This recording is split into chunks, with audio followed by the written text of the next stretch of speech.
எனவே நண்பர்களே, தோழர்களே, உங்களை நான் அன்போடு கேட்டுக் கொள்கிறேன். இந்த மேடை என்பது ஒரு வரலாற்று சிறப்புமிக்க மேடை. மாநில தலைவர் அவர்கள் சொன்னார்கள், 2 பேர் அமைச்சர் அல்ல. சற்று சமூகித முடிவை நாம்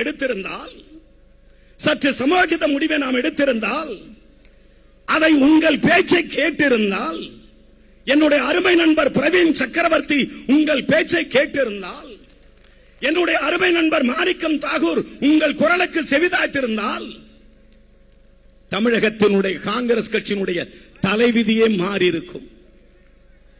70 சட்டமன்ற உறுப்பினர்கள், ஒரு டெபுட்டி சீஃப் மினிஸ்டர், 10 அமைச்சர்கள் சத்தியமூர்த்தி பவனில் அந்த சுழல்கிற விளக்கு காரில் வலம் வருவதை பார்த்திருக்க முடியும். யான் பெற்ற இன்பம் இந்த வையகம் பெற வேண்டாமா? நான் பெற்ற பெருமையை இந்த காங்கிரஸ் பேர் இயக்கம் பெற வேண்டாமா? அதற்கு நான் உங்களுக்கு ஒரு அன்பான வேண்டுகோளை நான் வைக்கிறேன். நம்மால் தமிழக மக்களுக்கு பாதகம் வராது. நம்மால் தமிழக முதலமைச்சருக்கு குந்தகம் வராது. தமிழக முதலமைச்சர் எடுத்துக்கொண்டிருக்கிற கொள்கை, தமிழக முதலமைச்சர் எடுத்துக்கொண்டிருக்கிற அந்த பலநோக்கு திட்டங்கள், தமிழக அமைச்சர் சொல்லுகிற பொழுது சொன்னார், இந்த அரசு லஞ்சத்திற்கு ஒரு துளி கூட இடம் கொடுக்காது என்று சொன்னார்.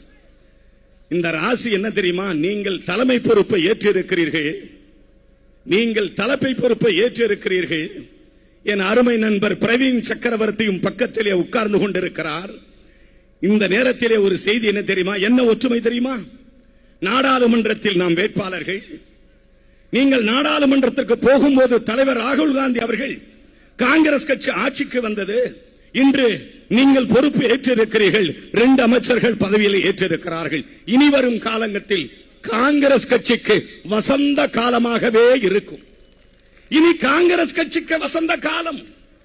பாவப்பட்டவன், கிராமத்து இளைஞன், கனவுகளோடு சென்னைக்கு வருகிற இளைஞன், ஆற்றில் குளிக்கிறவன், குளத்தில் குளித்தவன், மரத்தில் கொம்பை ஒடித்து பல் துலக்கியவன், சோப்பு போட முடியாமல் செங்கல்லை தேய்த்து குளித்த விஸ்வநாதன் இன்று அமைச்சராக இருக்கிறான் என்று சொன்னால், எங்க அப்பா என்ன பணக்காரரா?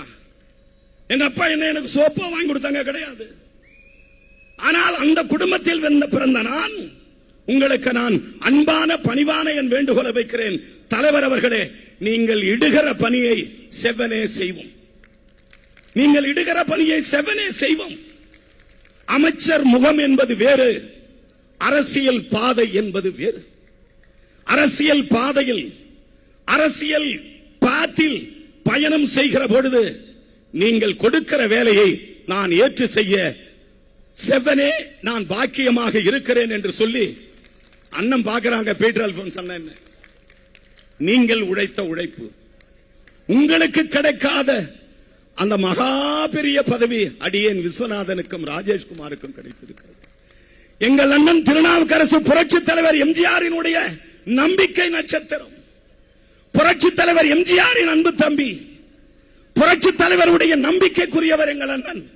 கனவுகளோடு தான் வந்தார். நானும் அவரும் கனவுகளோடு பணியாற்றினோம். காங்கிரஸ் கட்சி தமிழகத்தில் முதலமைச்சராக வர வேண்டும் என்று சொன்னோம்.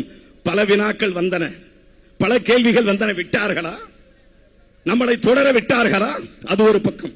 எங்கள் ஐயா கிருஷ்ணசாமி அவர்கள் மாண்புமிகு சட்டமன்றத்தினுடைய சபாநாயகர் இருக்க எதிர்த்து பேசிய மாபெரும் தலைவர் விநாயகம் அவர்களுடைய குடும்பத்திற்கு வந்த மாபெரும் தலைவர் ஐயா கிருஷ்ணசாமி அவர்கள் உழைத்தது, வியர்வை சிந்தியது இன்று எனக்கும் இந்த காங்கிரஸ் கட்சிக்கும் என் அருமை நண்பர் ராஜேஷ்குமாருக்கும் கிடைத்திருக்கிறது.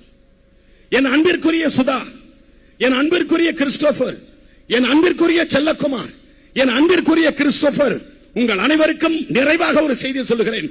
பல பேர் வந்தார்கள் தமிழ்நாட்டிற்கு, பல பேர் போனார்கள் தமிழ்நாட்டிற்கு. ஆனால் எல்லோரும் வென்றார்களா என்று கேட்டால் வென்றவன் ஒருவன் தான். அவன்தான் நம் கதாநாயகன் கிரீஷ் சோடங்கர் என்பதை இந்த நாடு மறந்திருக்கவில்லை.